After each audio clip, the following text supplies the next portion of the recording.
अस्सलाम वालेकुम दोस्तों। खलील मारूफ एक बार फिर आपकी खिदमत में हाजिर हूँ। तो दोस्तों, आज का जो टॉपिक है वो बहुत ही अलग टॉपिक है। और ये आम लोगों के लिए नहीं है, ये बिल्कुल ख़ास लोगों के लिए है जो समाज में काम करते हैं और समाज में उनका रुतबा है और वो अपनी बात को समाज में रखते हैं और समाज उनकी बात सुनता है। मैं इन लोगों से मुखातिब हूँ। और मैं ये कहता भी हूँ कि ये मैं जो बताता हूँ आपको, ये तो ज़्यादातर आम लोगों के लिए नहीं बताता हूँ मैं। ये मैं ख़ास लोगों तक कुछ बातें मेरी पहुँचाना चाहता हूँ, जो ख़ास लोग हैं, जो समाज में काम करते हैं और उनकी समाज में अच्छी पकड़ है। हम जैसे नाचीज़ों की कोई पकड़ नहीं है, लेकिन ठीक है, हम लोग कुछ समझते हैं बात को, समाज को, समाज से कुछ ऐसी बातें हम लोग निकालते हैं, कुछ बुराई है, कुछ अच्छाई है, हम लोग आपके सामने रखते हैं। उसमें हमारी भी बुराई, हम देखो हमारे पर भी, हम हमको अपनी भी खामियों को तलाश करनी पड़ेगी, अपनी भी खामियां तलाश करनी पड़ेगी। इसके बिना ना हम लोग आगे जा सकते हैं, ना पीछे जा सकते हैं, ना कुछ सोच सकते हैं। बस कुछ ऐसी चीज़ें हो जाती है, हम लोग खुश हो जाते हैं, कुछ छोटे मोटे सेमिनार करते हैं, कुछ ऐसी चीज़ें हम लोग करते हैं और बड़ा दिल को सुकून महसूस होता है कि आज वाह खान हमारे माशरे में हमारी बड़ी नाम हुआ, लोग ये कर रहे हैं, बस इसी तरह रह गया है। लेकिन बड़ी बड़ी खामियां हैं। मैं कुछ दिनों से उसको मैं जब और उसकी मैं जब स्टडी कर रहा था, कुछ ऐसी खामियां हमारे समाज में, और मैं वो पढ़कर तो बहुत ही दंग हो गया कि वो ऐसी ऐसी बुराइयां हैं जिसको अभी तक दूर नहीं किया गया। और ये चीज़ें हमें रोकती है, ये चीज़ें हमें रोकती है। मेरी आपको बात याद रखना, ये क्या चीज़ से रोकती है? ये हमें दावत से रोकती है, ये हमें दावत से रोकती है। और हमें तो सिर्फ ये नहीं कि बस मैंने सियासत सीख गया, मैं स्कूल सीख गया, मैं प्रोफेसर बन गया। हमें हर चीज़ पर, देखो ये चीज़ ऐसी है कि कुछ लोग हैं, मैंने आपको एक पोस्ट थी उसमें कि लोगों ने झूठ को इतना अच्छी तरह से पेश किया और हम लोग सच को अच्छी तरह से पेश नहीं कर पाए। उन्होंने सौ झूठ को इतनी अच्छी तरह से प्रेजेंट किया, वो ये सच है जैसे कि वो पुष्पेंद्र कुलशेत्र है और बहुत सारे लोग हैं, बहुत सारे लोग हैं, वो झूठ बताते हैं। सौ झूठे रोज रोज, सौ झूठ वो लोग पेश करते हैं उनके समाज के सामने, और हम लोग उसको एक भी हमारा, हम तो बस उसी में वो, देखो सवाल और जवाब, सवाल अगर वहां से कुछ ऐसा आ रहा है तो आपको उसी वो वैसे ही आपको जवाब भी देना आप पर हो जाता है, फर्ज हो जाता है कि बात मेरी जात की बात नहीं है। अगर ये मेरी जात की बात होती तो मैं, ठीक है, मैं जवाब देता हूँ कि मेरे को तो घूम उठाई, लेकिन यहाँ पर हमारे मज़हब पर, हमारी कौम पर ये बातें आती है। तो सबसे बड़ी बुराई है, देखिए मैं आज बहुत दुख के साथ एक कैसेट बना रहा हूँ, मुझे बहुत अफसोस है। ये अफसोस इसलिए कि समाज में हमारी सबसे बुराई बुराई, अच्छा हमें बहुत सारी बुराई है, लेकिन नंबर वन बुराई ना वो गई, वो अब तक कायम है। मैं आपको कुछ हमारे जो बहुत बड़े बड़े रिफॉर्मर थे हिंदुस्तान के, उनकी मैं आपको बात भी रखूंगा, और वो क्या, उनका क्या नज़रिया था हमारे लिए, मुसलमानों के लिए, मैं वो भी रखूंगा। यहाँ बात आती है, मैंने जब उनको पढ़ा, मैंने जब डॉक्टर लोहिया को पढ़ा, मैंने जब डॉक्टर अंबेडकर को पढ़ा, जब मैंने काशीराम को कुछ किताबें उनकी मैं देखी, यूट्यूब पे भी फेसबुक, गूगल पर देखा, तो बहुत ही दिल को तकलीफ हुई, मेरे मेरे दिल को बहुत तकलीफ हुई कि ये उन्होंने जो ऐसी ऐसी बातें की हैं, तो उसका उसका नुकसान सिर्फ इंसानों को तो कुछ, आज हम तो बैठे हैं, हमें कुछ नुकसान नहीं हो रहा है, लेकिन हमारे मज़हब को नुकसान बहुत हुआ उसका। वो कैसे, मैं आपको आगे वही बताने वाला हूँ। आप इसके साथ बने रहें। ये बहुत ज़रूरी है सुनना, ये आपके लिए बहुत ज़रूरी है इसको समझना। और मेरे जो हमारे जो भाई जो समाज में जाते हैं, समाज में उनकी बात सुनी जाती है, उनके लिए तो ये स्पेशल है। आप मेरी बात को गौर करो, ये मेरा ये दर्द है। तो उसमें सबसे पहली बात है, हमारे जो हम लोगों में ऊंच नीच, जो ऊंच नीच है, ये ऊंच नीच की जो बात आती है, ये इतनी इतनी बदतरीन हमारे माशरे में ये चीज़ की रिवायतें चली आ रही है। इस पे किसी ने भी गौर नहीं किया। वो ऐसा हुआ कि ये हम लोग नीची जात वाले, हमें इसका आरक्षण चाहिए। हम वो हैं, मुसलमान ही है, लेकिन हम लोग वो हैं, हमको उसका आरक्षण चाहिए। हम अंसारी है, हमें आरक्षण चाहिए। हम वो है, हमको उसका आरक्षण चाहिए। ज़्यादातर अंसारी लोग हमारे मुस्लिम में ज़्यादा ही उनकी तादाद अंसारियों की है, यूपी में वगैरह में, तो वो लोग ज़्यादा लोग वो बात करते हैं। तो अंसारी है इसलिए कि हम लोग जुला है, दबे कुचले हैं, तो हमें चाहिए। तो ये कहाँ से आ गए? ये निचले तबके वाले जो छोटे होते हैं, ये कहाँ से आ गए? मैं तो मैं तो अफसोस करता हूँ कि बड़े बड़े हमारे उलमा, बड़े बड़े मुफ्ती, बड़े बड़े आलिम, ये चीज़ों पे आपने क्यों नहीं कुछ कहा? क्यों नहीं कहा? क्यों नहीं कहा? ये बहुत ही गंभीर बात है। अब एक अधिवेशन हुआ था,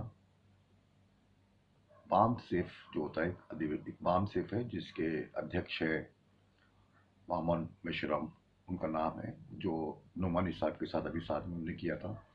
उन्होंने भी इसके पहले भी यही कहा, मुसलमान कौम तो ये ऐसी कौम है जो मजलूमों का साथ देती है। इन्होंने मजलूमों का साथ नहीं दिया, यानी कि दलितों का साथ नहीं दिया। अगर ये दलितों का साथ देते हैं तो वो बहुत कुछ उनको मिल जाता।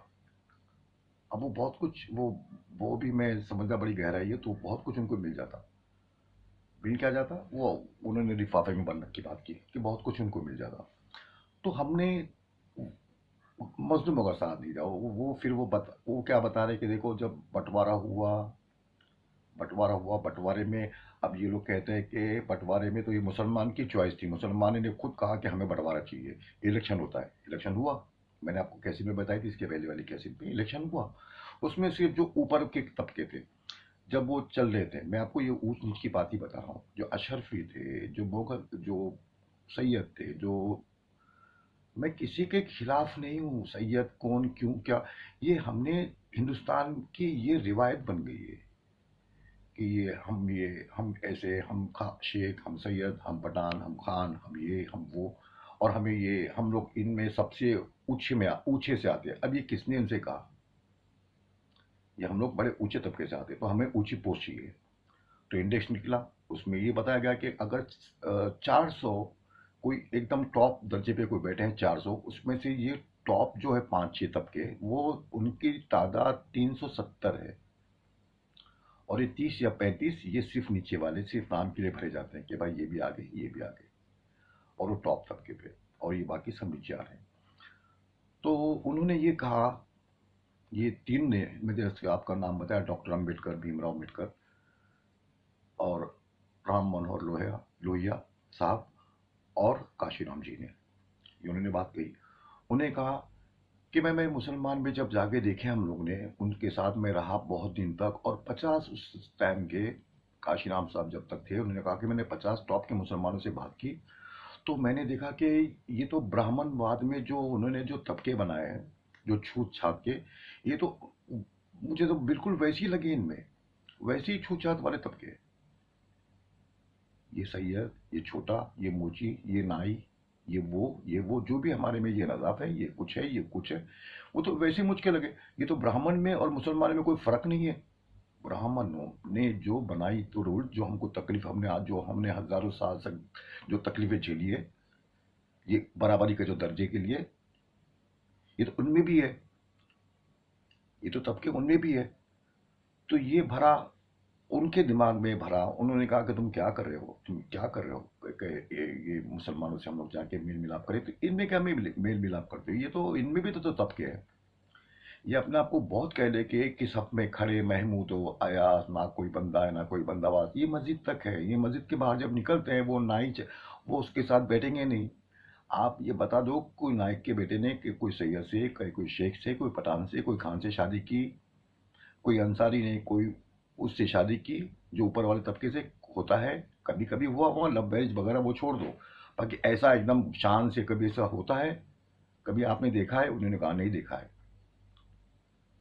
गांधी जी, जब भीमराव अम्बेडकर साहब ने इस्लाम की जब स्टडी की, वो गांधी जी के पास जाते हैं, उनसे बात करते हैं। गांधी जी उनसे कहते हैं भाई बताओ तुम क्या करने वाले हो आप?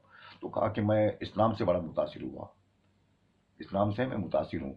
अब उन्होंने इस्लाम की स्टडी नहीं की थी इतनी। जैसे वो एक उन्होंने सिर्फ ऊपर ऊपर से देखा कि मस्जिदों में जाते हैं, ईदगाहों में जाते हैं, वो नमाजें होती है, क्या गले मिलते हैं हम लोग। लेकिन एक्चुअली वो नहीं है। इनमें तबके बने हुए हैं।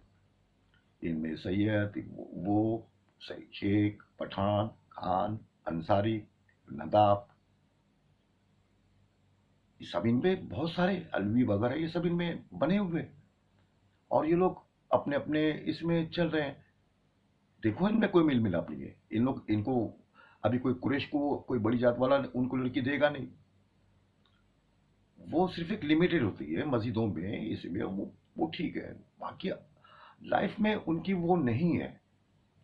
तो उन्होंने यही कहा कि भाई आप किसके इस्लाम कबूल करोगे, शिया वालों का इस्लाम, क्या बोरी वालों का इस्लाम, क्या खोजा वालों का इस्लाम? अम्बेडकर को गांधी जी ने कहा। तो कहेगा इनमें भी तबके हैं कि हाँ इनमें भी तो 70-72 है, इनमें तो 72 है। अब वहाँ 72 फिरके होते हैं, आप सदर में फरमाया कि 72 फिरके होंगे, लेकिन यहाँ पे कौम 72 फिरके तो हैं उसमें, लेकिन ये जो छूत छात वाली सिस्टम था, उन्होंने इसके ऊपर स्टडी की, कहा कि ये तो बड़ा खतरनाक चीज़ है, ये बड़ी खतरनाक चीज़ है, इसमें तो मेरी तो कौम फंस जाएंगे, इसमें जाएंगे फिर उसमें हम तो हजारों साल से मार खाते हम लोग जब आ रहे हैं, जब हम लोग मुसलमान बनेंगे फिर हम लोग का तो दलित है, हमको तो वो हमेशा नीचे करेंगे कि तुम तो दलितों से मुसलमान बने हो, तुम तो हमेशा नीचे रहोगे हमारे। तो ठीक है, हम तो फिर उसको जाके मतलब है तो मैं क्या करूं? मैं फिर ऐसा कोई मजहब इख्तियार करूं जिसपे छूत छात जरा भी इसकी गुंजाइश ना हो। तो उन्होंने बुद्ध मजहब को इख्तियार किया। कहा ये बुद्ध मजहब ऐसा है कि इसमें जरा भी वो नहीं है, वो कोई भी अपने मोक्ष वगैरह से वो जिंदगी भर बुद्ध रह सकता है। और वो उन्होंने बुद्ध मजहब को इख्तियार किया। मैं कहता हूँ आप सल्लल्लाहु अलैहि वसल्लम का आखिरी खुतबा जो था उसमें आपने यही फरमाया था। मैं आपको उसके जो मुझे कहना है मैं वही बता रहा हूँ कि कोई छोटा बड़ा नहीं, कोई अमीर गरीब नहीं, कोई काला गोरा है, सब बराबर, सब बराबर। कोई अमीर गरीब, कोई सिर्फ एक चीज के ऊपर, तकवे के ऊपर आप ऊपर जा सकते हो। आपके पास तकवा है तो आप ऊपर जा सकते हो, नहीं तो उसकी कोई नहीं। आप सब बराबर हो, एक लेवल में हो। अमीर गरीब काला गोरा, आपने क्या, वो आखिरी खुतबा है। तो फिर मुझे लगता है कि वो आखिरी खुतबा सिर्फ भारत के लिए था, हिंदुस्तान के लिए वो लागू होता है नहीं कोई कीमत में। अगर हिंदुस्तान में लागू होता तो ये चीजें यहाँ चल रही है, हिंदुस्तान में ये चीजें चल रही है। उन्होंने कहा, उन्होंने यही कहा कि हिंदुस्तान में वो चीजें चल रही है, तो हम लोग कैसे इनके साथ करें? तो इसमें मैं अब इन लोग ब्राह्मण वगैरह जो होते हैं वो ब्राह्मण होते हैं, हिंदू अलग होते हैं, ब्राह्मण अलग होते हैं। वो ब्राह्मण लोग अपनी शनाख्त पे कभी नहीं बताते कि हम हिंदू हैं, वो कहते हैं हम लोग ब्राह्मण हैं। आप who are you? Yes I am Brahmin. एक सैयद भी ये कहेगा कि आप कहाँ, आप किस कास्ट के हो? तो वो कहेगा मैं सैयद हूँ। देखो कुछ लोग जो अपने आप अपनी जात पर घमंड करते हैं तो वो ये कहेंगे हाँ मैं सैयद ही हूँ, तो वो समझ जाएंगे ये मुसलमान है और सैयद उनका घराना है। और शेख हूँ, मैं ये हूँ, मैं वो उन लोग को बता देंगे। तो वो उन्होंने यही उसे कहा कि देखो वहाँ भी ये चीज़ें चल रही है। तो आपने बड़ी तहकीक उसकी की तो उसमें ये निकला कि उसने पाया कि बिल्कुल ये आपने जो गांधी जी वगैरह ने और फिर ये जो ब्राह्मण और जो मेरे कान में भरा था कि तुम इस्लाम कबूल करोगे तो फिर ये सारी दलित कौम मुसलमान बन जाएंगी, तो फिर इन लोग अक्सरियत में आ जाएंगे, इन लोग फिर एकदम इनकी तादाद बढ़ेगी। तो फिर तो हुकूमत नहीं। तो उन्होंने, जब ब्रिटिश लोग थे, आपको मैं पता नहीं कितने लोगों को पता है कि नहीं पता है, देखो मैं आपको इन्फॉर्मेशन ही देता हूँ, मेरा पेज का नाम ही इन्फॉर्मेशन पेज, मैं आपको इन्फॉर्मेशन करता हूँ। तो जब यहाँ तक जो लास्ट तक जो अंग्रेज थे, तो उसमें थे अंग्रेज लोग सिर्फ 11 लाख। करोड़ों हिंदुस्तानी पे वो राज किया। मैं मुगलों की बात नहीं कर रहा हूँ, वो तो अलग है। मैं आपको इनसे भी ये बात कर रहा हूँ जो तारीख बता रही है, जो तारीख का फैक्ट है, जो लिखा गया है, मैं आपको बात बता रहा हूँ। अंग्रेज लोग कितने थे? सिर्फ 11 लाख। ब्राह्मण भी जब अंग्रेज गए तो तकरीबन तकरीबन वो भी, उन्होंने सोचा कि ये जब अंग्रेज होकर, ये अंग्रेज 11 लाख होकर हिंदुस्तान पे 200 साल राज कर सकते हैं, तो फिर हम क्यों नहीं कर सकते? हमारे पास भी दिमाग है, हम लोग भी वैसी हमारी चाल ढाल, सोचना समझना, हमारा भी अपर कास्ट का दिमाग है। एक्स्ट्रा उनको उनको लगता है कि हमारा एक्स्ट्रा दिमाग है, तो हम क्यों नहीं? तो उन्होंने ये बहुत बड़ी देखो, ये मैं समझा रहा हूँ, ये कि साजिश है, समझा रहा हूँ मैं कि इस्लाम और मुसलमान के खिलाफ कैसी कैसी साजिशें रखी गई कि मुसलमान को दूर रखने के लिए, इनकी दावतों को दूर रखने के लिए क्या क्या हथकंडे अपनाए ये लोगों ने। मैं आपके सामने वही रख रहा हूँ, और ये आप समझे। तो ब्राह्मण ने उनके कान में डाला, और इन्होंने वो चीज़ों को समझ गया कि हाँ, इसमें भी तक है, और बिल्कुल तक है। अब बिल्कुल ये चीज़ें आज भी आप चाहिए कोई गांव में तो आपको ये चीज़ें मिल जाएगी। नहीं नहीं, वो कुरैश है, वो ऐसा, वो हम उससे बात नहीं करते, वो उसका धंधा एकदम एकदम खराब धंधा है, गोश्त काटता है। कोई तांगा चला रहा है, नहीं है, मुसलमान है, तांगा चलाता है, वो रोजी कमा रहा है, लेकिन उससे वो दूरी बरतते हैं। कोई कुछ और धंधा कर रहा है, वो खेतों में कोई काम करने वाला, उससे उन लोग दूरी बरतते हैं, वो मुसलमान है। ये छूत छात जो हो, ये हिंदुस्तान में चल रहा है गाँव में। शहरों में नहीं है इतना। शहरों में ये चीज़ की कोई अहमियत नहीं रही है, लेकिन गाँव में ये चीज़ें चल रही है। तो उन्होंने यही कहा। अब देखें, मैं आपको बताया आप सल्लल्लाहु अलैहि वसल्लम का आखिरी खुतबा, और फिर आपको मैं ला रहा हूँ हिंदुस्तान में। कितना फ़र्क, मैंने फ़र्क महसूस किया, मैंने फ़र्क को महसूस किया कि हाँ, ये बिल्कुल मुझे दिख रहा है। समाज में हम लोग जब जब देखते हैं तो ये चीज़ हमको दिखती है। हमने ऐसे ऐसे फर्जी रस्म और रिवाज बना के रखे हैं, हमने ऐसे ऐसे रस्म और रिवाज, शादी के रस्म और रिवाज देखो। शादी आती है तो दावत दिया जाता है, भाई शादी, ये नहीं बताते शादी है, तो पहले वो हल्दी, मेहंदी, तेल। वो गांव में तो बहुत होता है, यहाँ नहीं है, तो बॉम्बे में इतना नहीं होता है, शहरों में इतना नहीं है। हल्दी मेहंदी रस्में बसमें सब वो ये, मंगलसूत्र इतना चाहिए, वो जो लच्छा बोलते हैं हमारी हमारी लोकल भाषा में, लच्छा, वो सोने का लच्छा होता है जो मर्द की निशानी होती है, उसको निशानी पहले डाली जाती है। इस्लाम में है नहीं है। हमारी औरतें साड़ियाँ पहनती थी, हमारी माएँ पहले साड़ियाँ पहनती थी, साड़ियाँ पहनती, वो ब्लाउज है ऊपर नीचे, नजर आता है उसमें, साड़ियाँ पहनती थी।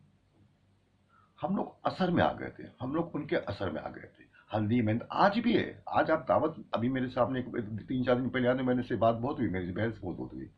दावत दे रहे हैं ऐसे कि वो शादी इतनी तारीख को है, उसके एक दिन पहले हल्दी है, उसके एक दिन पहले वो तेल लगाया जाता है, उसके एक दिन पहले कुछ वो दूसरा रस्म है, फिर उसके पहले से वो है, फिर वो शादी के बाद वो मंजे पे बैठेंगी, पता नहीं क्या क्या मंजे वंजे में तो पता नहीं मुझे, तो मैंने कभी नहीं किया तो मुझे पता भी नहीं है।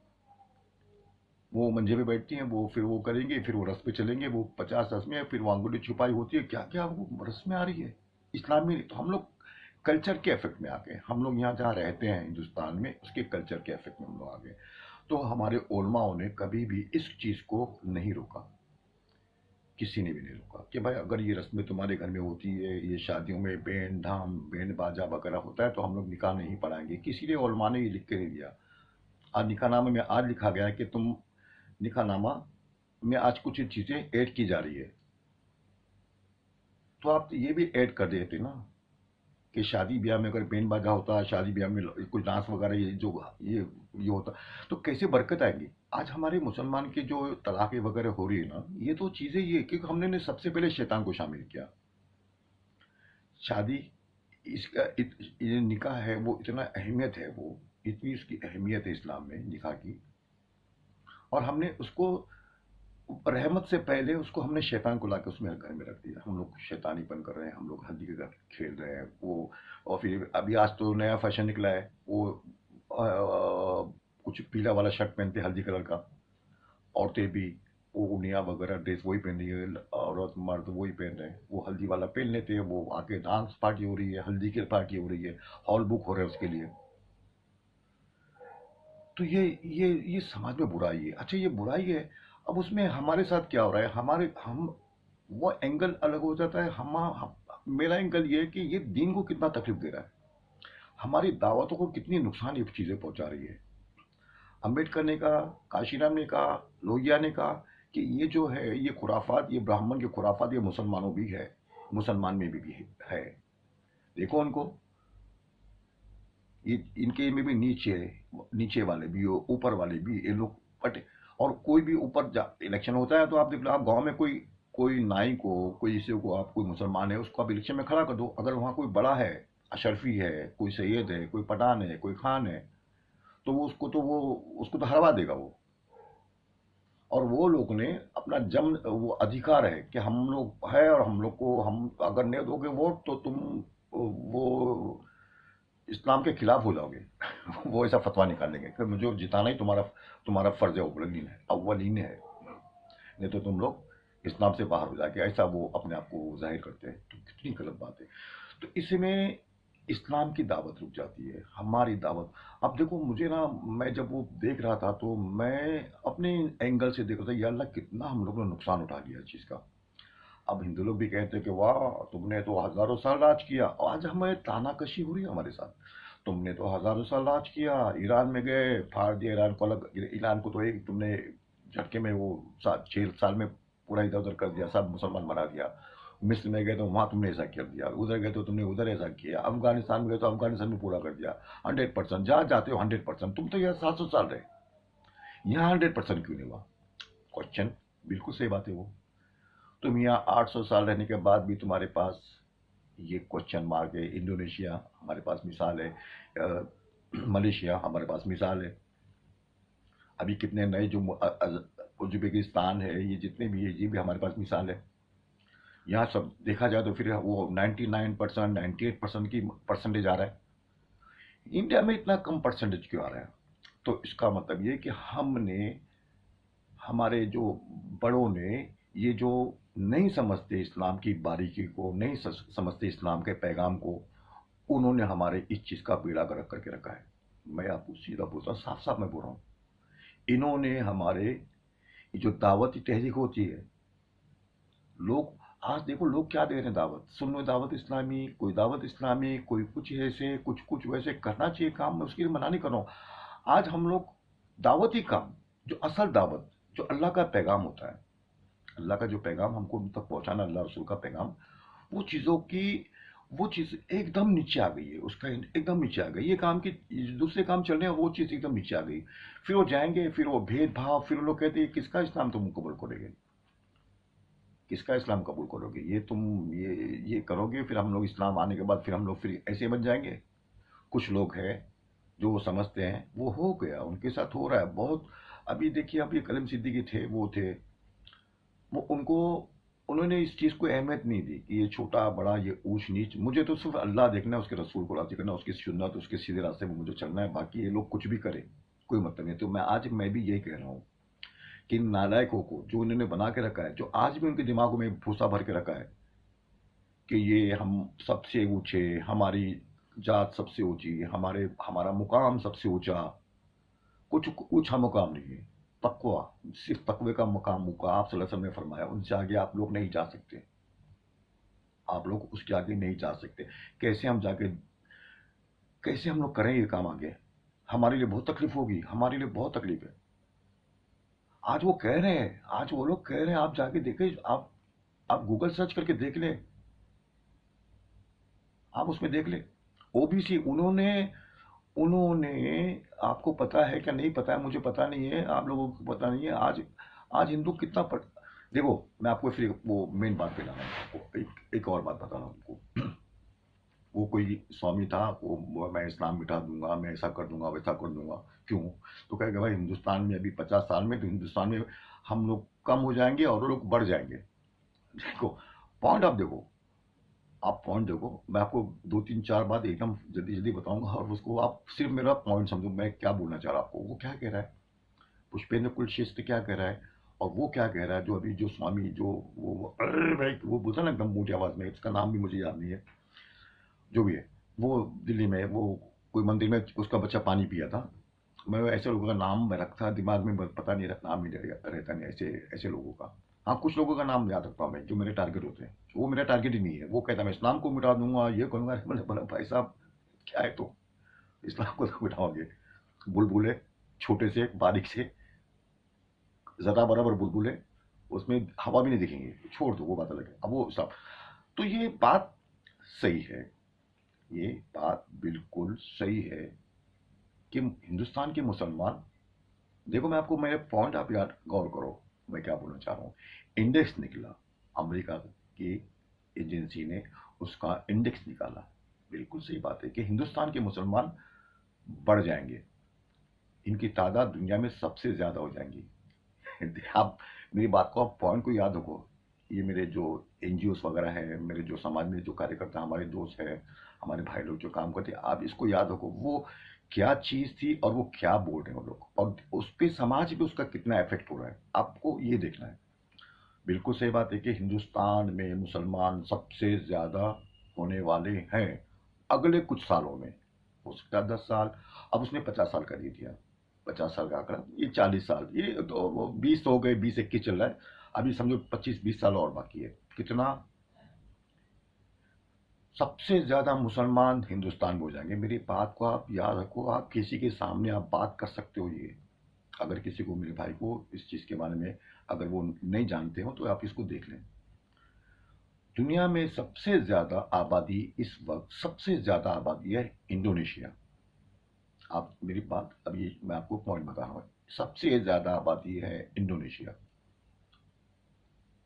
इंडोनेशिया के बाद 3 ममालिक ऐसे हैं जहां पे मुसलमान की तादाद 20 लाख, 15 से 20 लाख के करीब है। उसमें एक पाकिस्तान हो जाता है, बांग्लादेश की आबादी 14 करोड़ लाख 14 हो जाती है। हम लोग 20-21 में हम लोग 18, इन लोग 17% बताते हैं, अभी वो भी 2011 की जो इंडेक्स है उसमें हम लोग को, इन लोग 14 14% बताते हैं, तो 14% के हिसाब से हम लोग समझो कुछ 18 करोड़ हो जाते हैं। 18 करोड़ से ज्यादा है, लेकिन उन लोग 18 करोड़ बताते हैं। तो वहाँ की पैदाई, वहाँ की जो जो बर्थ, जो बच्चे पैदा होने का जो वो है, रफ्तार है, वहाँ थोड़ी कम हो रही है। और हिंदुस्तान में वो कंटिन्यू वैसी है, थोड़ा ऊपर नीचे होती है कभी कभी, लेकिन कंटिन्यू है। तो वहाँ के 22 के आगे हम लोग, वो जो 22 करोड़ है, हम लोग 10 से 15 साल के अंदर वो 22 करोड़ को हम लोग पचाड़ के, हम लोग समझो 23 या 24 करोड़ हम लोग बन जाएंगे। हम लोग वो 22 करोड़ को पछाड़ के, हिंदुस्तान वाले, इंडोनेशिया वालों को, हम लोग पहुंचेंगे 24 करोड़ तक। आंकड़ा ये था। और वो तीसरा नंबर पाकिस्तान का, फिर चौथा नंबर बांग्लादेश का। चार, अगर हम लोग को चार लेना है ना, चार है, इंडोनेशिया, हिंदुस्तान, पाकिस्तान, बांग्लादेश। तो वो लोग फर्स्ट सेकंड नंबर पे चल रहे हैं, हम लोग सेकंड नंबर पे हैं। हम लोग सेकंड नंबर पे, वो इधर वाले की मैं बात नहीं कर रहा, वो कुछ भी बोले, लेकिन हमको जो पता है, हम लोग सेकंड नंबर पे। तो हम लोग 15-20 साल में हम लोग उनसे आगे पहुंच जाएंगे। तो क्या होगा, दुनिया में सबसे ज्यादा मुसलमान कहाँ है? हिंदुस्तान में। तो हिंदुओं, तुमको खतरा है हिंदुस्तान से, तो इन लोग तुमसे भी ज्यादा होने वाले। देखो बात क्या आ रही है, तुमसे ज्यादा ये लोग होने वाले हैं। अरे ये बता कि मुसलमान की जो आबादी है, जहाँ पे जो कोई उनके जो ममालिक है, जो 57-58 ममालिक है, उसमें मुसलमान की आबादी, जहाँ पे वो एक नंबर आज इंडोनेशिया चल रहा है, उसके बाद एक नंबर मुसलमान बन जाएंगे। वो 22 है, हम लोग 23 बन जाएंगे, तो हम लोग उनसे आगे, एक भी अगर बढ़ता है तो हम लोग उनसे आगे बढ़ गए। 1 रन का, कभी कभी 1 रन से जीतते हैं हम लोग, 1 रन से जीत गए तो हम लोग अब जीत गए, हम लोग उनसे आगे चले गए। इसका मतलब ये नहीं कि हम लोग हिंदू से ज्यादा हो गए, इसका ये मतलब नहीं है कि हम लोग हिंदुओं से ज्यादा हो गए। और ये लोगों को ये पाठ पढ़ाया जा रहा है कि तुम समाज में ये बात डालो, समाज में ये बोलो, हिंदुओं को ये मैसेज दो कि मुसलमान यहाँ बढ़ने वाले हैं और इनका राज आने वाला है। इनके लिए कुछ करो, इनको तोड़ो, इनको मारते रहो, इनको इनको तकलीफ देते रहो, इनके हुक्के पानी कम करो, इनका बाइकआउट करते रहो हर चीज़ में।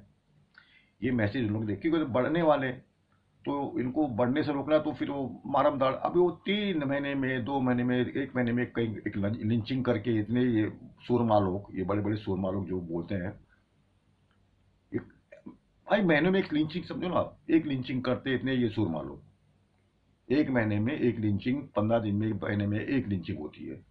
एक आसाम में हुई, उसके बाद एक अभी आसाम के होके समझो एक 15-20 22 दिन हो गया, अभी हो सकता है कहीं हो। भाई कितने तुम लोग सजावट करते हो, कितनी पब्लिक को बुलाते हो, कितना अपना पैसा लगाते हो, कितना ये करते हो, और एक आध लिंचिंग के लिए इतना आप ताम झाम करते हो क्या? हमें देखो, हमारे अल्लाह ताला फरमाता है कि अगर ठोकर लग के भी इंसान मर जाता है तो उसको शहीद का दर्जा मिलता है। अगर किसी को जानबूझ के वो चल रहा है इंसान, अगर वो उसको ठोकर लग जाती है, वो गिर जाता है, वो मर जाता है, तो उसको शहीद का मर्तबा, निचले तबके का शहीद, शहीद के भी बहुत दर्जे हैं, जन्नत के भी बहुत दर्जे हैं, तो निचले दर्जे का शहीद, शहीद वो उसका नाम लिखा जाएगा। अगर हम लोग अगर हम लोग मुसलमान की बिना पर मारे जाते हैं, इस्लाम के मानने वाले के तौर पे मारे, अरे ये मुसलमान इस्लाम को मानता है, मस्जिद से बाहर निकल रहा है, अगर हमको कुछ हो जाता है, हम लोग को वार कर देते हैं, हम लोग मर जाते हैं, तो हम लोग भाई साहब जन्नत ही है। अब वो जो मरा इंसान जो असम में, वो 100% जन्नत ही है, क्योंकि वो मुसलमान की बेस में मरा है वो, कि मैं मुसलमान हूँ, ये मुसलमान है, ये नहीं रहना चाहिए, मारो गोली, मार दिया गोली, मर गया। उसकी शनाख्त मुसलमान थी, और वो बेशक जन्नत में जाता है, वो शहीद है। उसे लोग वो जो भी समझे, मैं तो आपको बता रहा हूँ, ठोकर लगे के मर जाता है इंसान, ठोकर लग जाती है गफलत में, तो वो शहीद हो जा रहा है। और इस्लाम और मुसलमान के नाम पे कि जैसा कि मुझे कहते हैं कि भाई तुमको ये बोलना पड़ेगा, मैं नहीं बोलता और वो मुझे मार देते हैं, तो शहीद हो जा रहा हूँ मैं मेरे दीन के नाम पे। मैं और टस से मस नहीं होता हूँ, और मैं उस पर कायम हूँ, तो मैं मर जाता हूँ तो मुझे शहीद का मरतबा। खुश नसीब लोग हैं, उनको ये सब चीज़ें मिलती है, वो अलग बहस है। तो ये लोग हिंदुओं का ब्रेन वॉश करके ये चीज़ को इस तरह से लोग बताते हैं। अब उसमें एक मेन प्रॉब्लम ये है, इन्होंने दफ़ा 3033 कुछ है, मैं आपको कभी बताऊंगा इंशाल्लाह। वो दफ़ा को उन्होंने क्या किया, उसमें थोड़ा चेंजिंग लाकर उन्होंने क्या किया, ओबीसी, सीएसटी, वो जैसा वो सुनते होंगे ना, ये अनुसूचित जाति, जनजाति वगैरह जो गांव में रहते हैं, जो एकदम गरीब तबके के होते हैं, उन्होंने सबको शामिल करके उसको उन्होंने हिंदू बना दिया, कि ये सब हिंदू है। वो लोग अपने आप को कहते हैं हिंदू नहीं है, लेकिन वो कहते हैं नहीं तुम अभी हिंदू, हमने कहा, हमने उसको वो लिख दिया कि तुम हिंदू हो, लेकिन उनकी पूजा पाठ वगैरह, उनको मंदिर में आने का अलाउड नहीं है। और हिंदू, भाई साहब मैं ये कह रहा हूं, मेरा पॉइंट समझे, अगर आप हिंदू हो, मराठा को आरक्षण दो, वो भी तो हिंदू है। वो आज कितने सालों से मराठा आरक्षण महाराष्ट्र में लड़ा जा रहा है कि हमें आरक्षण दो, हमें कुछ दो, सुख सुविधा दो, हमें नौकरी दो, हमें सरकारी नौकरी दो, हमें आरक्षण दो। हिंदू लोग हिंदू हुकूमत से मांग करते हैं कि भाई हमें आरक्षण दो, हमारी जिंदगी बेहतर बन जाए, और आप लोग नहीं दे रहे हो। गुज्जर लोग बैठ रहे हैं, राजस्थान में पटरियां उखाड़ते हैं, 2-2 महीने पटरियों पे बैठती है, पूरा यातायात रोक देते हैं राजस्थान में, कि हमें आरक्षण दो, गुज्जर लोग को आरक्षण दो, आप लोग नहीं देते हो। सीएसटी वाले, उनको इतना, हिंदू हिंदू को नहीं दे रहा है। हिंदू हुकूमत, हिंदू, आप कॉलम आ जाएगा जब वो सर्वे होगा, 2011 के बाद जब अभी सर्वे होगा, तो उसमें आपको लिखा है कि तुमको क्या लिखना, अपनी जात हिंदू ने, ओबीसी हो, ये एसटी हो, ये सीएसटी हो, सबको आपको हिंदू लिखना पड़ेगा। हिंदू लिखवा लेते हैं, लेकिन ब्राह्मण लोग हिंदू नहीं लिखते हैं, उन लोग लिखते हैं हम लोग ब्राह्मण। ब्राह्मण, इतनी पेचीदगी है इसमें, इतनी पेचीद, वो हिंदू, ये हिंदू, इनका इस लोग इस्तेमाल करते हैं। वामन मिश्रम ने ये कहा कि फसाद में ये लोग इस्तेमाल करते हैं इस चीज़ का, ये लोग ये ऐसे हिंदू को पैसे वगैरह की लालच में, ये लालच में, वो उनको चाहिए भी, उनको तो कोई प्रॉब्लम नहीं है, उनको लेते हैं लालच में वो लोग, वो उसको वो करते हैं, इस्तेमाल करते हैं उन लोगों से का। उसमें करेंसी का बाबरी मस्जिद में इस्तेमाल किया गया। अब मोदी साहब भी अपने आप को वो समझते कि भाई मैं भी ओबीसी से आता हूँ, मैं भी निचले तबके का हूँ, वो भी अपने आप को कहते हैं। वो एक अलग मैटर होता है कि वो भी कहते हैं कि मैं निचले तबके का हूँ। फिर वो हिंदू है, तो हिंदू को उसको मंदिर में जाने का अलाउड नहीं है, वो मंदिर में नहीं जा सकता। महमूद गजनी भी आता है, वो हिंदुस्तान में आके सोना लूट के चले जाता है, एक बार नहीं, अभी कल डिबेट चलती थी तो उन्होंने वाजपेयी साहब की डिबेट दिखाई कि उसने 17 बार वो उसको लूटा, सोमनाथ के मंदिर को लूटा। भाई वो इतने बड़े बड़े क्षत्रिय जो थे ना, जो जो राजस्थान में जो अप्पू है, जो अप्पू जो मूछ है बड़ी बड़ी जो ऐसे रखते हैं, जब घुमा घुमा के जो मूछ रख रहे हैं, कहाँ थे जब वो लोग? उनकी जो कौम थी ना, राजपूत कौम, वो जब महमूद गजनी में आ रहा है, वो आ रहा है, मैंने आपको किसी पे बताया था इसके पहले, वो आता है अफगानिस्तान से, गुजरात। भाई प्लेन में नहीं आ रहा है, हेलीकॉप्टर रॉकेट में नहीं आ रहा है, वो घोड़े पे या ऊँट पे तो उसी पे आएगा, लेकिन कोई उसको रोकने वाला नहीं है। उसको कोई रोकने वाला नहीं था। वो आता है, वो लूटता है, वो चले जाता है। वो आता है, वो लूटता है, वो चले जाते हैं। वो 17 बार इन लोग बताते कैसे उसने किया। वो मैंने आपको बताई थी कैसी था, आप उसमें देख लेना, वो कुछ मैंने पहले वाली किसी ने बताई थी। तो वो लूटता है, चले जाता है, कोई उसको बचाने वाला नहीं। और ये दलित लोग मंदिर में नहीं जा सकते थे कि कुछ चाहे तो मंदिर में, तो लोग का अलाउड ही नहीं उनको जाने का, आज भी नहीं है उनको जाने का अलाउड मंदिर में। हिंदू हो तुम, हिंदू, तुम हिंदू हो। अभी मेरे भाई कोई दलित होगा, उसका नाम ओम प्रकाश होगा, तो बोलेंगे भाई ये तो हिंदू है। आप लोगों को ऐसा दिमाग में जाएगा ये हिंदू है, लेकिन वो ओबीसी का भी है, वो एसटी का भी है। अभी लिंगायत है, जो कर्नाटक में लिंगायत समुदाय है, जो बहुत बड़ा लिंगायत का उनका एक वो है, वो लोग अपने आप को हिंदू कहने से बोले हम लोग को हिंदू बोलो ही मत। अभी सिख लोग हैं, ये सिख अलग हो जाते हैं। उन्होंने ये संविधान में संशोधन करके उसको सब में कहा कि अभी हिंदू तो कितने परसेंट हिंदू, तो 80% हिंदू या 90% हिंदू, सब मिलाकर हम हिंदू हो गए। अभी हमारे सब इतने हम लोग हिंदू यहाँ रहते हैं। अगर आप लोग इसको सही तरीके से काम करो, इसको आप इसकी छटाई करोगे ना, छटाई, तो उसमें 3% ब्राह्मण मिलेंगे, खाली जो ब्राह्मण। मैं ताजुब ये करता हूँ, देखो आपको मैं बता रहा हूँ, जब देश आजाद हुआ तो उस टाइम पे 10 लाख ब्राह्मण थे। अब ये कहते हैं कि हम लोग बहुत पुराने, हम लोग की संस्कृति बड़ी पुरानी। कोई कहता है कि 1 लाख साल, कोई कहता है कि 1 करोड़ साल, वो कोई है एक साल, वो आर्य कोई है, वो कहता तो हम लोग तो 10 करोड़ साल। तो मैं जब वो उसको आंकड़े में देखता हूँ, सो जब आज़ादी आज से 70 साल पहले ये 10 लाख थे। जैसे कि हम लोग मुसलमान लोग, जब 1951 में हम लोग, बंटवारे से पहले हम लोग 6 करोड़ थे, 3 करोड़ बंटवारे के बाद वहाँ चले गए मुसलमान, हम लोग यहाँ बचे 3 करोड़। तो सेंसेक्स क्या बताता है 1951 का, कि हम लोग यहाँ पर जब 1951 में कितने मुसलमान हिंदुस्तान में रहते हैं, तो मालूम पड़ा कि हम लोग 3.5 करोड़ मुसलमान हिंदुस्तान में रहते थे। तो अभी कितने हैं? अब 17%। उसके हिसाब से कितना हुआ कि करीब करीब हम लोग 22 करोड़ के करीब हम लोग बैठते हैं, 21 22 करोड़ के करीब हम लोग बैठते हैं, अभी नया आने से पहले। अभी नया आने वाला है 2020-21 में, उसमें पता नहीं हम लोग कितने, अभी वो लोग कितना है फिर इसमें करते हैं, वो अलग बात है। तो 10 लाख जब उसमें थे, तो आप फिर वो उसको आप उसको एक एक बहुत उसकी, मैं कभी उसकी तहकीक करूंगा, मैं आपको बताऊंगा कि अगर वो समझो वो वेद के ज़माने में, महाभारत के ज़माने में, रामायण के ज़माने में ये ब्राह्मण कितने हो सकते हैं, जब ये 10 लाख अब थे, तो 1,000 साल पहले कितने होंगे, उसके 1,000 साल पहले कितने होंगे, उसके 1,000 साल पहले कितने होंगे, तो कितने थे? ये 10 लाख जब थे, जब हिंदुस्तान आज़ाद हुआ, जब 10 लाख ब्राह्मण थे पूरे हिंदुस्तान में। आज आप देखो ना, 3 टका, आज 3 टका लोग है, आज 3 टका है। तो उसके पहले तो अभी आपको 300-400 साल पहले तो 2 टका भी नहीं होंगे, उसके पहले 1 टका नहीं होंगे, उसके पहले कुछ लाख होंगे। आज जैसे यहूदी है, आज जैसे 80-90 लाख यहूदी है पूरी दुनिया में। लेकिन वो लोगों ने आकर, ये जो लोग है, देखो हम लोग, ये बहुत बहुत बहस है, मैं तो बहुत करना चाहता हूँ इसमें। हम लोग जो है, हम लोग मूल निवासी, हम लोग हिंदुस्तान के मूल निवासी थे, हम लोग मूल निवासी, यानी कि यहाँ पे ठीक है। पहले वो हमारी, देखो वो हिंदुस्तान में ऊपर रहते, तो हिंदुस्तान की हमको समझना भी पड़ेगा। ऐसा नहीं कि हम लोग मुसलमान हैं बस, वो नहीं, हमको नहीं, हम लोग मूल निवासी थे, हम लोग यहाँ के रहने वाले। हमारे बाप दादा, हमारे दादा परदादा, दादा से दादा, वो उनका मजहब कुछ हो सकता है, कुछ नहीं हो सकता, जो हमारे, हम तुम तो 10वीं 12वीं 50वीं पीढ़ी में चले जाओ आप, पता नहीं। आदम अलैहिस्सलाम आए, उसके बाद फिर नूह अलैहिस्सलाम आए, फिर बुत परस्ती बढ़ी, फिर अल्लाह ताला ने ज़मीन को पूरा वो किया। उनके वेद में भी, पुराणों में भी आता किस्सा कि वो कश्ती चली, मैंने आपको बताया था ना, कश्ती चली, फिर वो कश्ती रुकी, उसमें सब जानवर, उसके सब जोड़े, उसमें जिक्र है उसका।